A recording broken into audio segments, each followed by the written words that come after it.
que busquen su Biblia, por favor, el Evangelio de Mateo. Seguimos haciendo un recorrido en ese maravilloso Evangelio mediante el abordaje de manera expositiva en este estudio bíblico. Mateo capítulo 9. Todos los cristianos, los que hemos tenido un encuentro con Jesucristo, experimentamos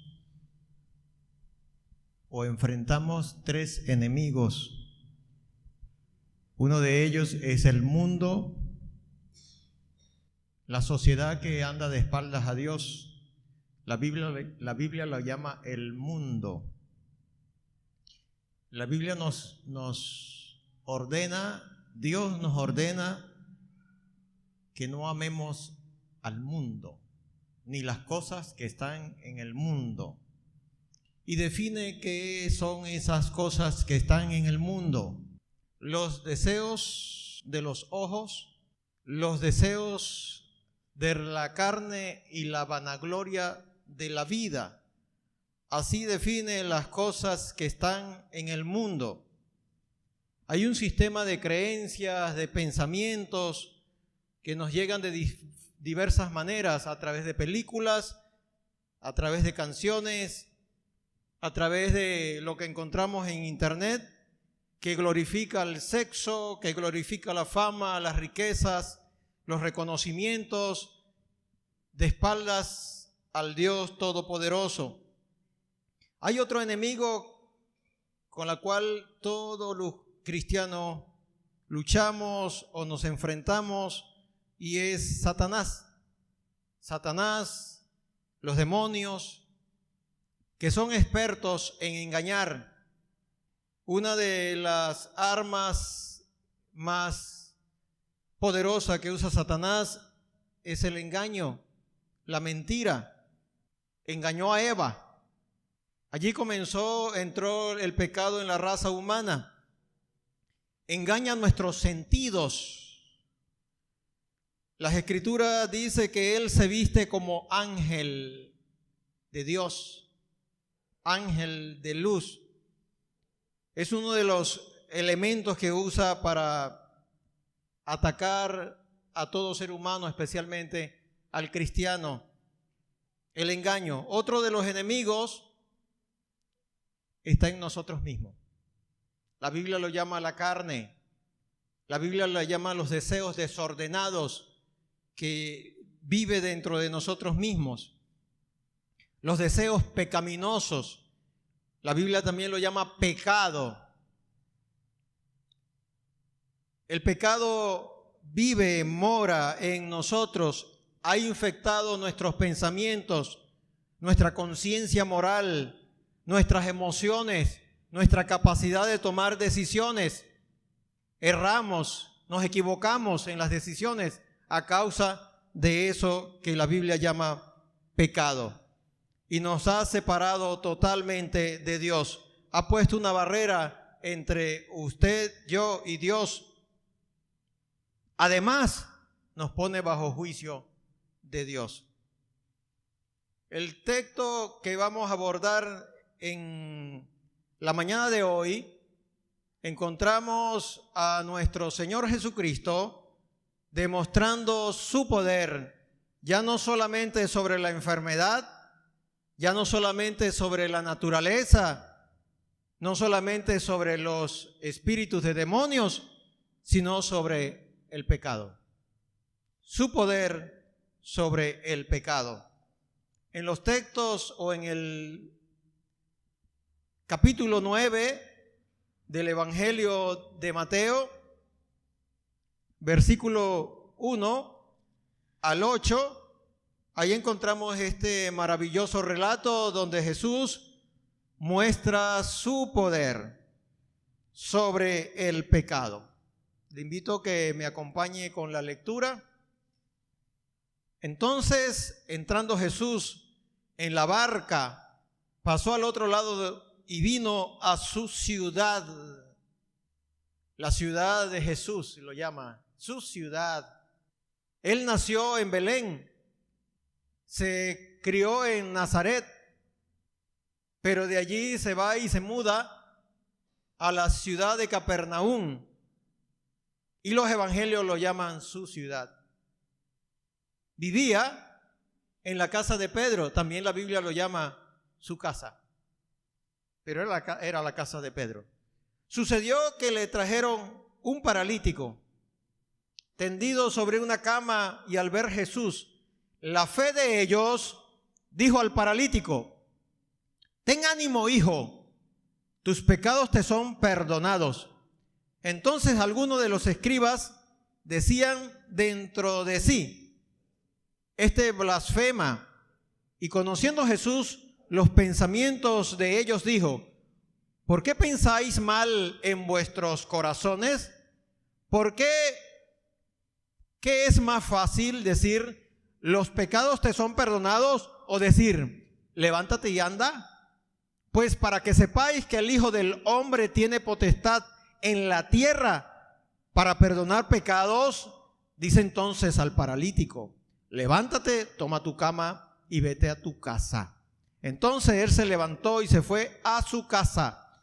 Y la gente al verlo se maravilló y glorificó a Dios, que había dado tal potestad a los hombres. Amado Padre, una vez más oramos a ti para pedir dirección de parte tuya y que nos hagas sensible a tu palabra en esta mañana, y que esta palabra tuya responda a las tantas preguntas que tenemos en nuestro ser, Señor. Hay anhelos profundos dentro de nosotros que a veces son como inconscientes, Señor, pero tú lo sabes todo. Por favor, necesitamos respuestas. Ayúdanos a estar atentos con nuestros oídos físicos, oídos emocionales, espirituales, esos que van más allá de por donde entra el sonido, Señor. Por favor, ayúdanos a entender lo que quieres decirnos en esta mañana. Cada uno traemos nuestras propias cargas. Esperamos que tú respondas a eso, Señor. Pero danos tu sabiduría, por favor. Seas tú con mis labios. En el nombre de Jesucristo. Amén. He titulado este tema: el poder de Jesús para perdonar pecados. Es el título que le di a este tema. El poder de Jesús para perdonar pecados. Vamos a encontrar en este relato junto con lo que narra Marcos y Lucas, que tiene también un texto paralelo a este y nos da datos que Mateo no nos da. Por eso vamos a usar también Marcos y Lucas. Vamos a encontrar algunos elementos necesarios en el acto del perdón. En ese acto de perdonar hay algunos elementos necesarios que nosotros como humanos debemos tenerlo para recibir el perdón de parte de nuestro Dios, de parte de Jesucristo, como lo encontramos en esta narración. Esta narración también lo hace Marcos y Lucas, y nos dan unos datos que no están en Mateo. Por ejemplo, Marcos dice que al paralítico lo llevaban 4 hombres. Mateo no dice eso. 4 hombres lo estaban cargando. Marcos y Lucas dice que había mucha gente, se había aglomerado demasiada gente en la casa de Pedro que no habían cómo entrar. Y ellos tuvieron que subir al techo de la casa de Pedro. Llevaron a este paralítico al techo y hicieron un hueco en el techo y bajaron al hombre a los pies de Jesús. Tanto Marcos y Lucas dicen que estaban escribas y fariseos. Mateo dice que eran escribas. Estaban presentes. Y dice estos relatos que habían personas de Jerusalén, de Judea y de muchas comunidades cercanas. Demasiadas personas. Y también dice esos relatos que solo el que puede perdonar pecados es Dios. Mientras que Mateo no dice nada de eso, sino que acusaron a Jesús de blasfemo, este relato de Mateo. Entonces es importante que comparemos uno con el otro para tener un cuadro mucho más completo. Vamos al versículo 1 de Mateo 9. Entonces, entrando Jesús en la barca, pasó al otro lado y vino a su ciudad. Recordemos que Jesús antes había decidido descansar. Los que me han seguido en el estudio bíblico en domingos anteriores, Jesús estaba agotado y había decidido descansar, y para eso decidió cruzar el mar de Galilea y le pidió a los discípulos que se montaran en una barca, y la gente hasta allí lo siguió. Y cuando llegan a la otra orilla se encuentra con endemoniados. 2 endemoniados, dice el Evangelio de Mateo. Después que sucede lo que sucede con esos endemoniados, cruzan de nuevo el mar de Galilea y viene a su ciudad, que es donde nos ubica el relato. Y la gente lo estaba esperando. Lo estaba esperando. Y apenas se enteraron, se llenó la casa donde él residía. Dice el versículo 2, y sucedió que le trajeron un paralítico, tendido sobre una cama, y al ver Jesús la fe de ellos, dijo al paralítico: ten ánimo. Jesús repite con mucha frecuencia en los evangelios esta frase: ten ánimo. Hijo, tus pecados te son perdonados. ¿Qué vio Jesús en ellos? Algo que los humanos no vemos. Fe. Vio la fe. Uno de los elementos necesarios para recibir el perdón es la fe. La fe es un requisito necesario en todos nosotros los seres humanos para recibir el perdón de parte de Dios. Hay otro texto bíblico en la Biblia que dice: sin fe es imposible agradar a Dios, porque es necesario que el que se acerca a Dios crea que le hay y que es galardonador de los que le buscan. Eso se encuentra en Hebreos 11:6. Si alguno de ustedes quiere registrarlo y luego corroborar el texto.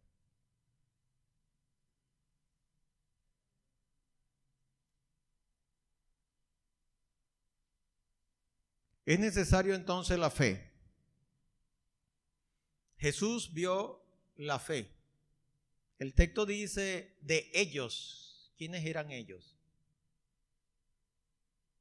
Tal vez los 4 hombres que lo cargaban.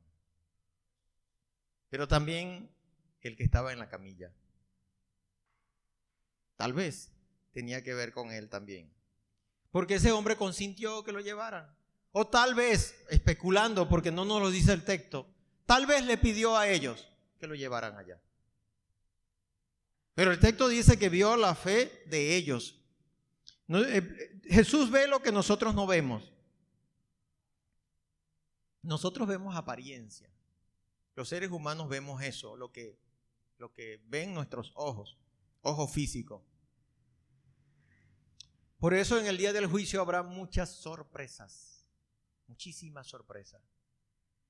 De acuerdo a las Escrituras en Mateo 7:21, Jesús le va a decir a mucha gente que acudían domingo a domingo a una iglesia y tal vez predicando y tal vez portándonos bien: apártense de mí, hacedores de maldad.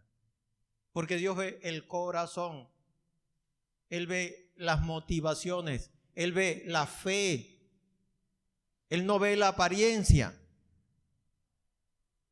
Muchísima gente se acercan a un lugar como este con motivaciones equivocadas, muchos buscando un favorcito de Dios, comida, sanidad física, económica, no sé.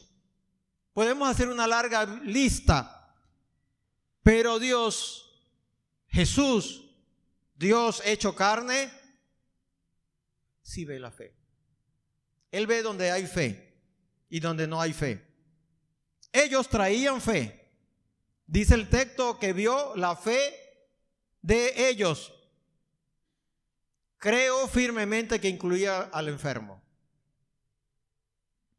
Porque este hombre había venido con el consentimiento de él. Lo habían traído con el consentimiento de él. Es lo único que Dios espera de nosotros los humanos. Fe. Dice la Biblia que por gracia somos salvos por medio de la fe. No por medio de actos religiosos, hermano, o por portarme bien. Solemos escuchar o tal vez a decir: fulano tiene el cielo ganado por actos que hace. Nadie gana el cielo. Es un acto de fe. Es un regalo de Dios. Incluso la fe es un regalo de Dios. El perdón de pecado no se logra por portarnos bien. Es por un acto de fe. Aunque la fe se demuestra. ¿Usted tiene fe? Santiago lo dice, ¿verdad? Bueno, muéstramela. Dice la Biblia a través de Santiago. ¿Cómo mostraron esta gente la fe? ¿Qué hicieron para mostrar la fe? Aunque mucha gente muestra algo de fe y no hay fe. ¿Qué sucedió con ellos? Hay algunas características de la fe bíblica. Hay fe que no son bíblicas. ¿Cuánta gente no le tiene fe a un brujo? ¿Será eso fe bíblica? ¿Cuánta gente no le tendrá fe a un médico?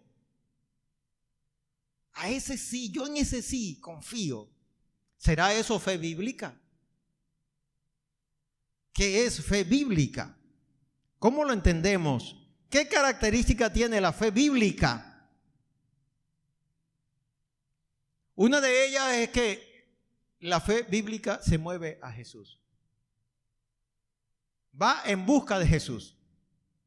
A como dé lugar. Esta gente nada los detuvo.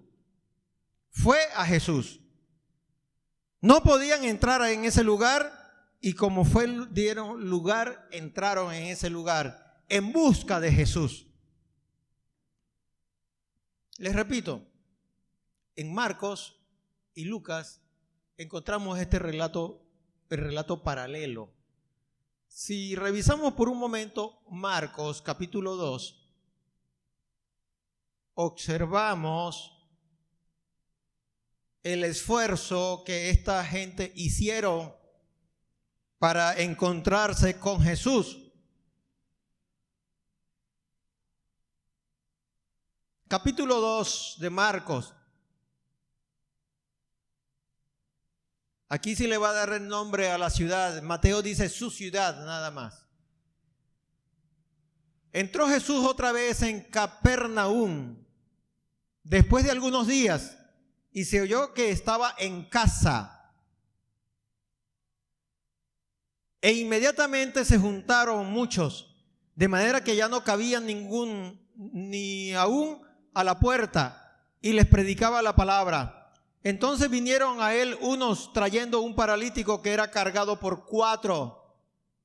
Y como no podían acercarse a él a causa de la multitud, descubrieron el techo de donde estaba y haciendo una abertura, bajaron el lecho en que yacía el paralítico. Y al ver Jesús la fe de ellos, dijo al paralítico: hijo, tus pecados te son perdonados. ¿Se dieron cuenta del gran esfuerzo que estos hombres hicieron? Subieron al techo de la casa. Una de las características de la fe bíblica es que va en busca de Jesús. Se mueve en dirección a Jesús. Otra característica que nos muestra las Escrituras de la fe bíblica es que le cree en lo que Dios dice, no lo que el pastor dice o lo que un profeta se levanta y dice tal cosa y así dice el Señor. No, Señor, es lo que Dios dice. ¿Y cómo lo sé? ¿Cómo usted y yo sabemos qué es lo que Dios dice? La Biblia. Hay que acudir a la Biblia. Por eso, a través de nuestras predicaciones, lo invitamos a usted. Corroborar en su Biblia, buscar su Biblia. Y le sugerimos leer la Biblia de manera sistemática. ¿Qué significa eso? Tomar un libro. Por ejemplo, Mateo, capítulo 1, y leerlo hasta finalizar el libro. Claro, no en un día, tal vez no en un día, pero todos los días voy haciendo la secuencia. Eso es la lectura sistemática. Ella me da el contexto. Podemos ser engañados si leemos de forma aislada. Un versículo, otro versículo, y hacemos como un rompecabezas. Podemos ser engañados. Satanás usa la Biblia. Tentó a Jesús con las Escrituras. Si usted lee la tentación, él le citó Salmos 91, un salmo que es la preferencia de muchas personas. Él le citó eso, pero lo arrancó del contexto.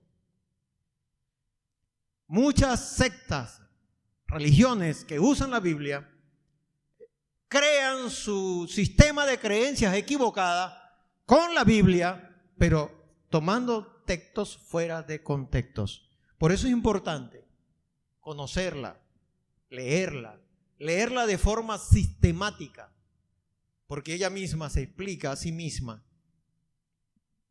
La fe es la confianza en lo que Dios dice. Lo que Dios dice. Solo escritura.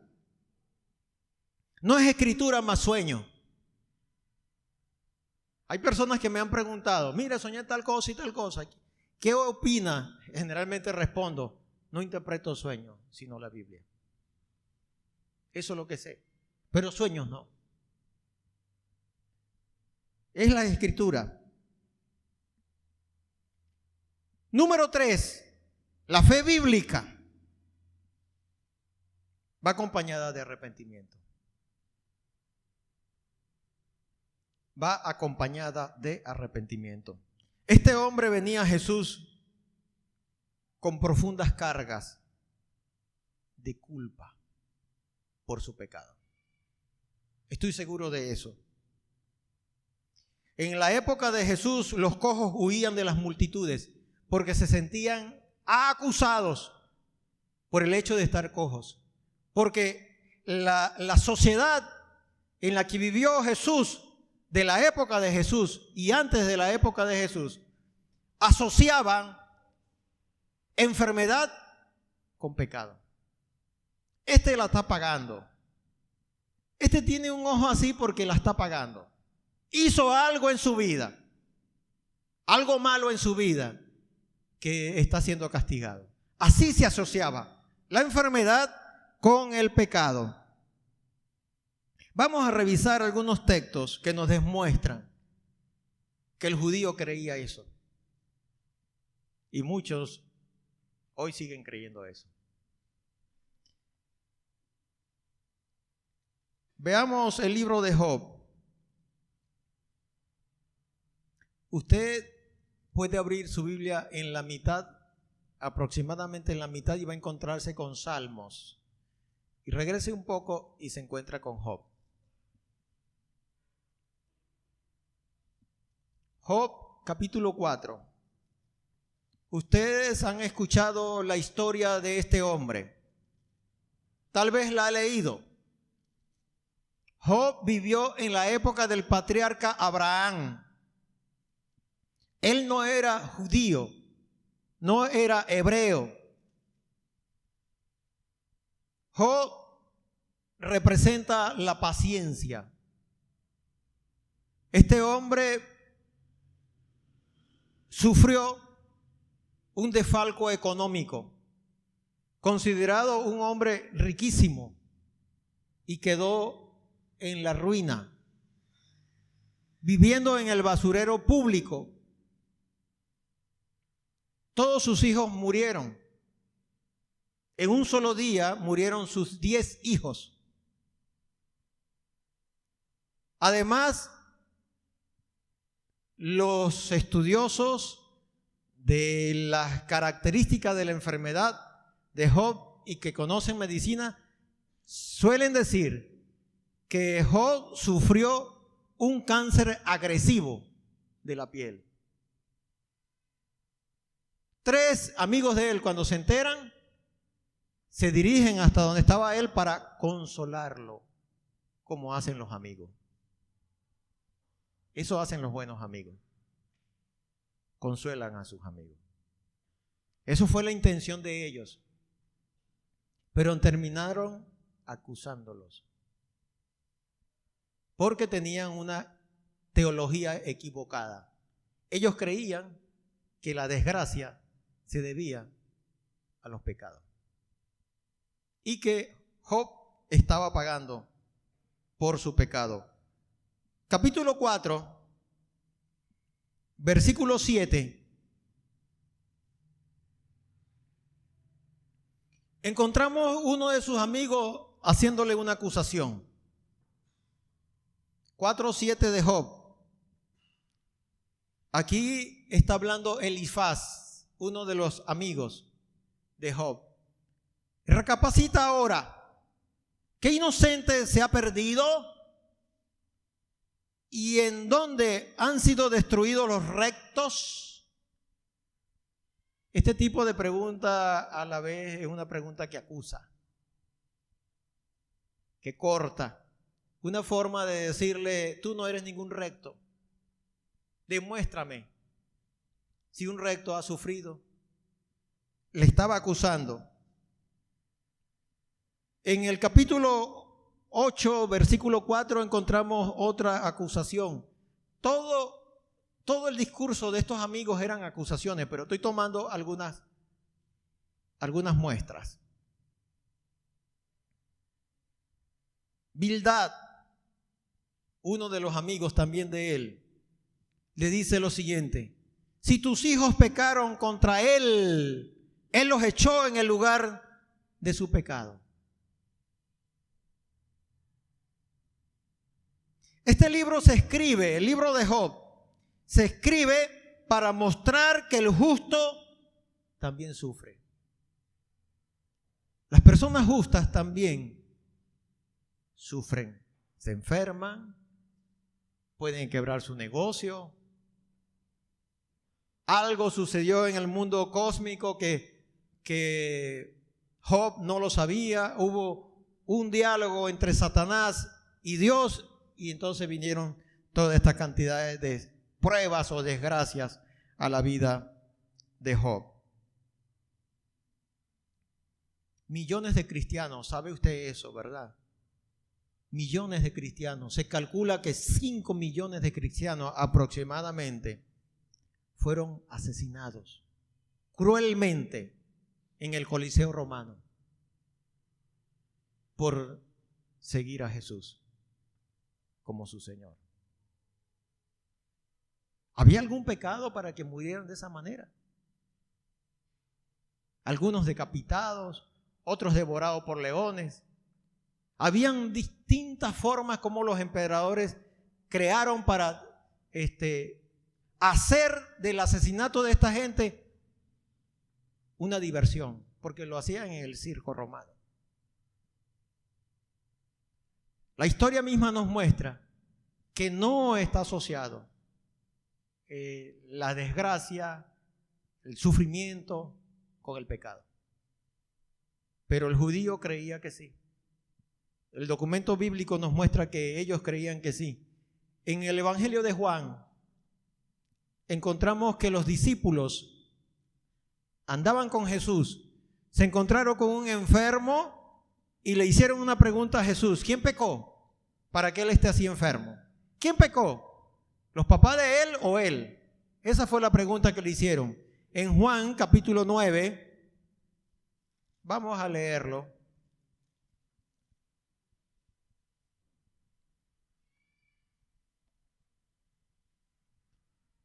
El Evangelio de Juan, capítulo 9.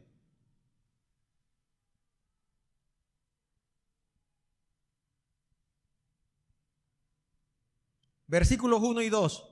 Al pasar Jesús vio a un hombre ciego de nacimiento y le preguntaron sus discípulos, diciendo: Rabí, ¿quién pecó, este o sus padres, para que haya nacido ciego? Respondió Jesús: no es que pecó este ni sus padres, sino para que las obras de Dios se manifiesten en él. Entonces Jesús dice: no está asociado. No se equivoque, ustedes están asociando mal. Las enfermedades tienen varias causas. Una de las causas puede ser nuestra propia irresponsabilidad. Si nosotros somos irresponsables con nuestro cuerpo, por ejemplo, si nos exponemos al sol con mucha frecuencia en las horas donde el sol es mucho más agresivo, podemos posteriormente sufrir un cáncer de piel. Si frecuentamos la playa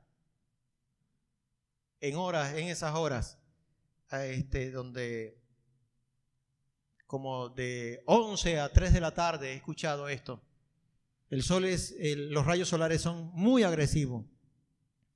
Si somos indisciplinados con alimentos, en la alimentación,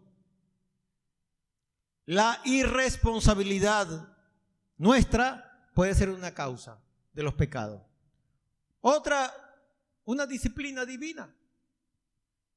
Otra causa, Satanás. ¿Se acuerdan que los evangelios mencionan algunos casos de personas que eran mudas y cuando Jesús los sanó, echó fuera el demonio, habló?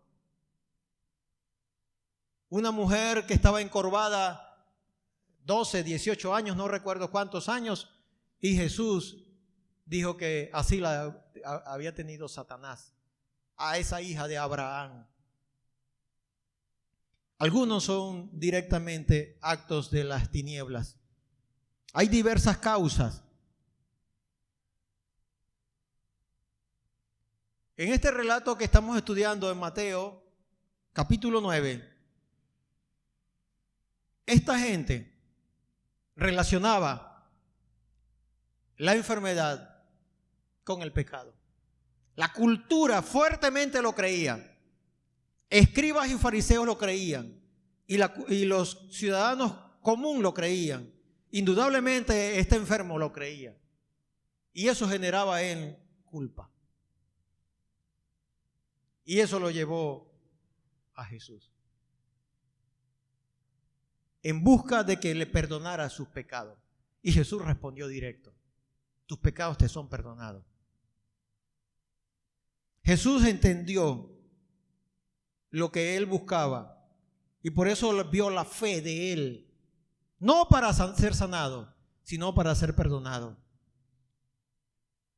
Es uno de los anhelos más profundos que todo ser humano tenemos. Recibir el perdón. Sobre todo de parte de Dios. ¿Quiere usted ser perdonado? En esta mañana experimentar el perdón de Dios. Pues acércate a Jesús. Al Jesús de la Biblia. Acércate con necesidad de arrepentimiento, reconociendo tu culpa y dispuesto a abandonar tu pecado. Eso la Biblia llama fe. Todo ese paquete la Biblia llama fe. En el versículo 3 encontramos otro elemento necesario para recibir el perdón de nuestros pecados por parte de Jesús.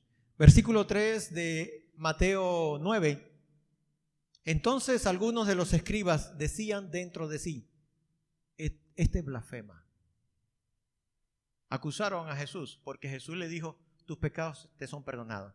Dice que algunos de los escribas, Marcos y Lucas dice que eran escribas y fariseos.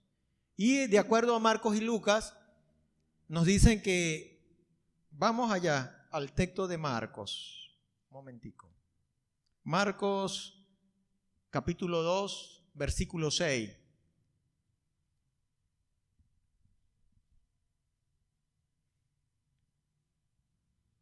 Estaban allí sentados algunos de los escribas, los cuales cavilaban en sus corazones, estaban pensando, ¿por qué habla este así? Blasfemias dice, ¿quién puede perdonar pecados si no solo Dios? Lucas 5, versículo 21. Entonces los escribas y los fariseos comenzaron a cavilar diciendo, ¿quién es este que habla blasfemias? ¿Quién puede perdonar pecados si no solo Dios?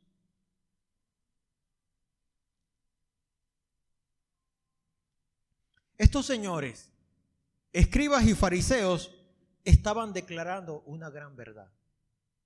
Solo el que perdona pecados es Dios. Eso es verdad. Pero ellos no sabían quién estaba al frente de ellos. Dios hecho carne. Por eso la Biblia, la cristología, la teología nos habla de la encarnación, que no es reencarnación, no es lo mismo. Encarnación es Dios humanizándose, Dios hecho carne. De eso nos habla la teología. Ellos no sabían quién tenían al frente. Solo Dios tiene la facultad de perdonar pecados. Y por eso acusaron a Jesús de blasfemo.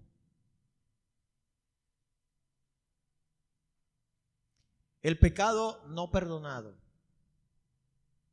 es un gran aliado de Satanás. Si hay pecado en usted y en mí no perdonados, eso lo va a usar Satanás. Le da derechos legales a la oscuridad sobre nuestras vidas.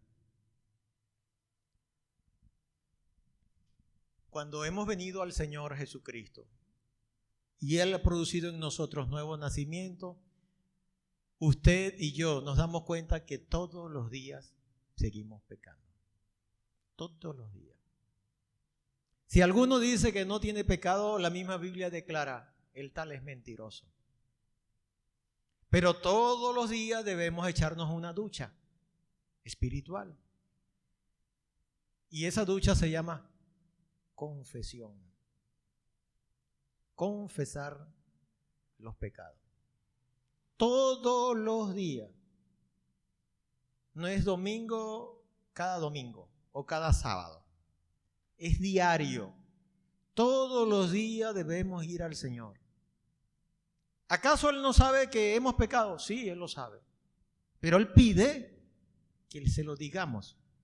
Y confesión bíblicamente es ponerme de acuerdo con Él. Señor, tú dices que mentir es pecado y estoy de acuerdo contigo, es verdad, yo lo hice. Yo le dije a fulano esto y esto y mentí, Señor. Eso es lo que la Biblia llama confesión. Decirlo, no es decirle, Señor, pequé y listo, de una forma general. No, es decirle lo que hice. Eso nos confronta. La Biblia también nos exhorta en cuanto a esto, que debemos confesarle y apartarnos de tal pecado. Eso trae perdón de pecado.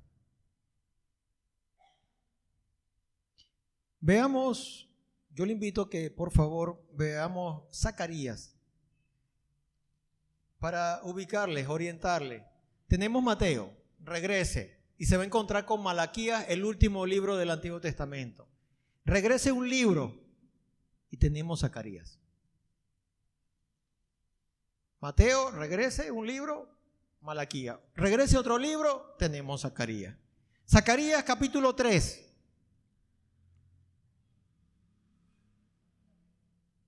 Zacarías capítulo 3. Usted está ahí en Mateo. Regrese un libro. Regrese, es hacia esta parte. O 2 libros, mejor dicho. Regrese 2 libros. Y ahí tenemos Zacarías. Capítulo 3. Algunas Biblias tienen el título Visión del sumo sacerdote Josué. Dice así: me mostró al sumo sacerdote Josué, el cual estaba delante del ángel de Jehová, y Satanás estaba a su mano derecha para acusarle. La Biblia describe la esfera celestial como un tribunal. Es similar a un tribunal. Ahí está el Padre, que es el juez. El juez se mueve por asuntos legales y hay derechos legales y hay 2 abogados. Uno se llama Jesucristo, lo dice Primera de Juan, que tenemos abogados para con el Padre, así lo dice. Y tenemos otro abogado que es acusador, Satanás. Aquí lo menciona como eso, ¿ve? Y Satanás estaba a su mano derecha para acusarle al sumo sacerdote llamado Josué. Y dijo Jehová a Satanás: Jehová te reprenda, oh Satanás. Jehová, que ha escogido a Jerusalén, te reprenda. ¿No es este un tizón arrebatado del incendio? Y Josué estaba vestido de vestiduras viles y estaba delante de Jehová. La Biblia habla de las vestiduras que representan el pecado o la santidad, el pecado o la honestidad, la integridad. En Apocalipsis se habla mucho de vestiduras blancas. Y hay otros textos que dicen que nos despojemos de un vestido que se llama viejo hombre y nos vistamos de un nuevo vestido en Jesucristo, que es la justicia de Jesucristo. Este hombre está vestido con vestiduras viles, es decir, vestiduras pecaminosas, y es lo que está usando Satanás para acusarle a él. Y estaba delante del ángel, dice el 4, y habló el ángel y mandó a los que estaban delante de él diciendo: quitadle esas vestiduras viles. Y a él le dijo: mira que he quitado de ti tu pecado. Mismo texto lo está definiendo. El texto bíblico definió que es vestiduras viles. Lo definió como pecado. Y te he hecho vestir de ropas te cala. Después dijo, pongan mitra limpia sobre su cabeza, y ahí continúa el relato. ¿Qué usó Satanás para acusar a Josué? Los pecados de Josué. Sus vestiduras viles. Es un aliado de Satanás. Tu pecado, mi pecado, es un aliado de Satanás. Le da el derecho legal para que él nos acuse. ¿Qué significa perdón? Regresamos al texto de Mateo.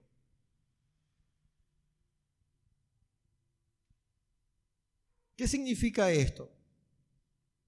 Ser perdonado o perdón. ¿Qué será eso? Bíblicamente, en el texto griego que ha traducido perdonar o perdón, significa enviar afuera. Significa alejar. Significa suprimir. Significa despedir. Significa cancelar totalmente unas deudas.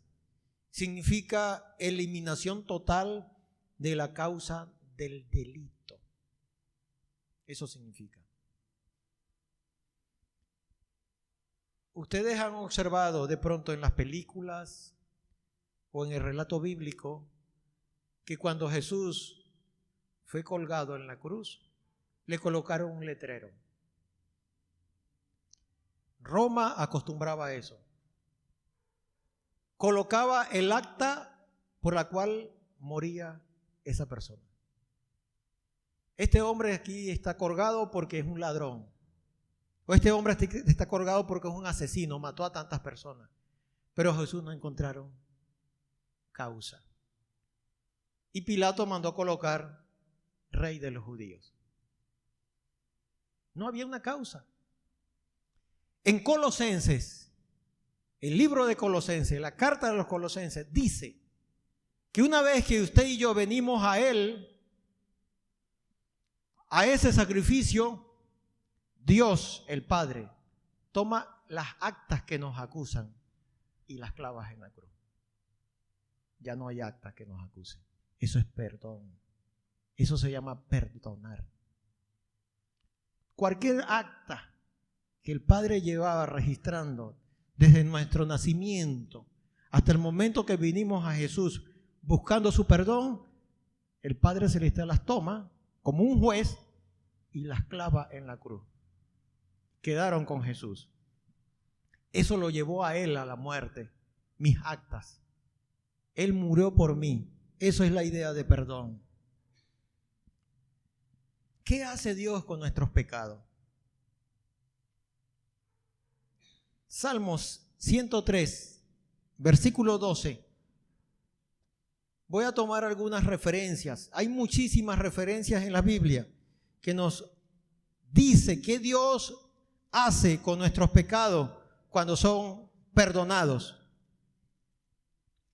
Salmo 103, versículo 12. Cuanto está lejos el oriente del occidente, hizo alejar de nosotros nuestras rebeliones.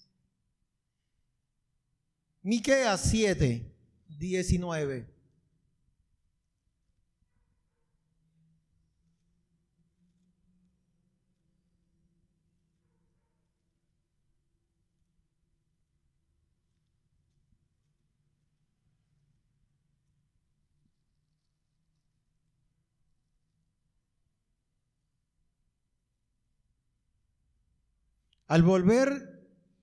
El volver a tener misericordia de nosotros, sepultará nuestras iniquidades y echará en lo profundo del mar todos nuestros pecados.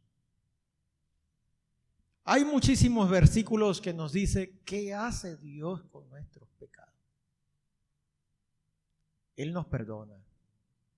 Él los pone muy distantes de Él. Primera de Juan 1:9 dice que Él es fiel y justo para perdonar nuestros pecados y limpiarnos de toda maldad. Cuando Jesús se presenta y Juan el Bautista lo ve, dijo: he aquí el Cordero de Dios que quita el pecado del mundo. Lo quita.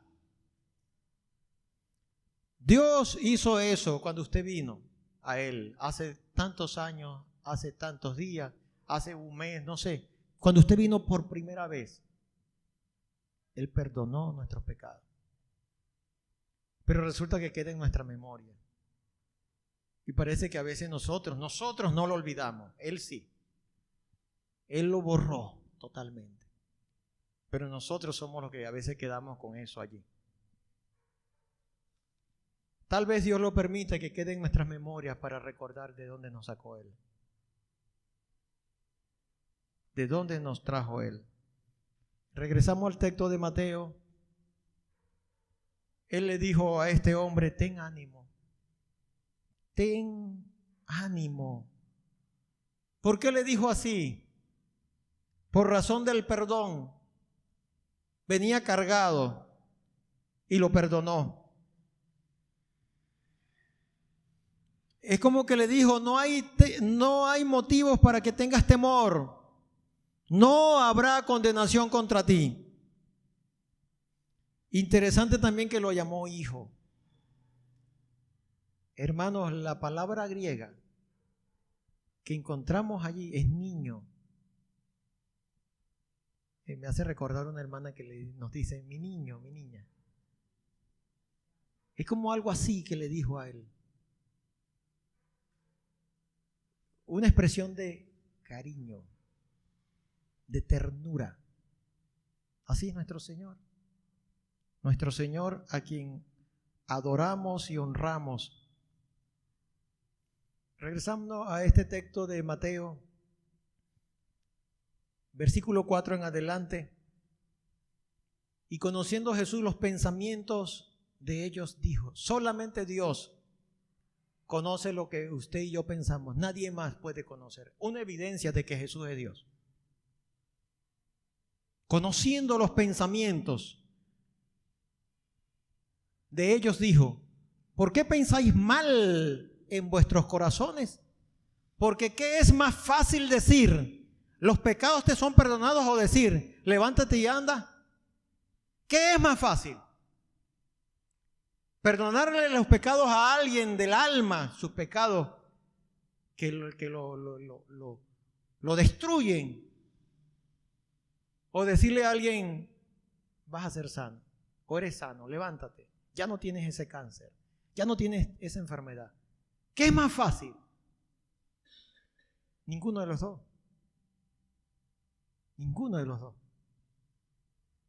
Pero esta cultura creía que una persona estaba enferma porque tenía pecado. Si era perdonado, tenía que ser sano, y Jesús se lo demuestra. Bueno, ustedes creen eso, te lo voy a demostrar, que yo tengo el poder para perdonar pecado. Por eso le hace esta pregunta y dice en el siguiente versículo: pues para que sepáis que el Hijo del Hombre tiene potestad en la tierra para perdonar pecados, dice entonces al paralítico: levántate, toma tu cama y vete a tu casa. Extraordinario, ¿verdad? Extraordinario. Jesús no es un charlatán. No. Se lo demostró y lo sigue demostrando. Por eso usted y yo fuimos perdonados un día. Hace casi 32 años vine por primera vez a mi Señor. Muy joven, pero también con un cerro, podemos decir así, de pecados. Yo me creía bueno, me creía decente, que no era como mi vecino, pero sí con una profunda necesidad de ser perdonado. No sé hace cuánto tiempo usted vino por primera vez al Señor.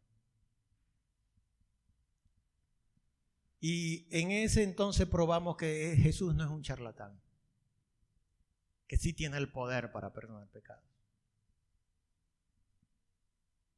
¿Verdad que sí?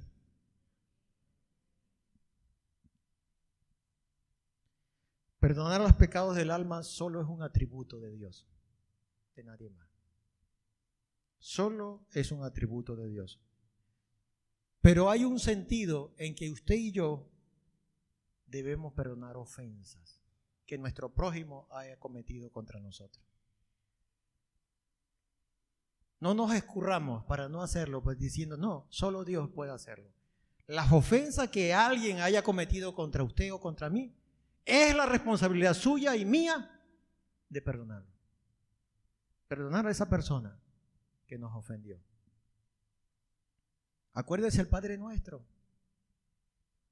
Perdónanos como nosotros también perdonamos. Y el Señor termina explicando en el Padre Nuestro, si ustedes no perdonan las ofensas de los que lo han perdonado, el Padre tampoco los va a perdonar. Cuando alguien nos ofende, hay ese sentido humano que Dios nos ha puesto la responsabilidad de perdonar a las personas que nos ofenden. ¿Se sigue portando mal? Eso es su problema con Dios. Veamos qué dice Lucas respecto a eso. Lucas 6:37. Si no me puede seguir, oiga. No juzguéis y no seréis juzgados. No condenéis y no seréis condenados. Perdonad y seréis perdonados. Con mucha frecuencia la Biblia nos invita, el Señor nos invita a perdonar las ofensas de aquellas personas que de alguna manera u otra nos lastiman. Y algunos nos lastiman de una manera que es difícil de perdonar. Hay personas que son expertos en eso, en lastimar, en ofender, en humillar. Es más, se burlan. Y eso produce en nosotros indignación, enojo, amargura, rabia. Pero la Biblia nos llama a perdonar. El Padre Celestial perdona los pecados del alma. Eso que lleva al infierno a una persona. Pero usted y yo estamos llamados a perdonar a los que nos ofenden. ¿Qué quiere decir la Biblia cuando usted y yo estamos llamados a perdonar a los que nos ofenden? Número 1, a no tomar venganza. No nos venguemos. Para nada. Número 2, a demostrar amor al que nos ha ofendido. Nos ofendió, voy a mostrarle mi amor. Lo amo y voy a mostrarle mi amor. Número 3, no usar el pasado contra él. Tú me hiciste aquello, lo voy a usar. Jesús hizo esa pregunta. ¿Qué era más fácil? Y él mostró una evidencia del perdón de este hombre,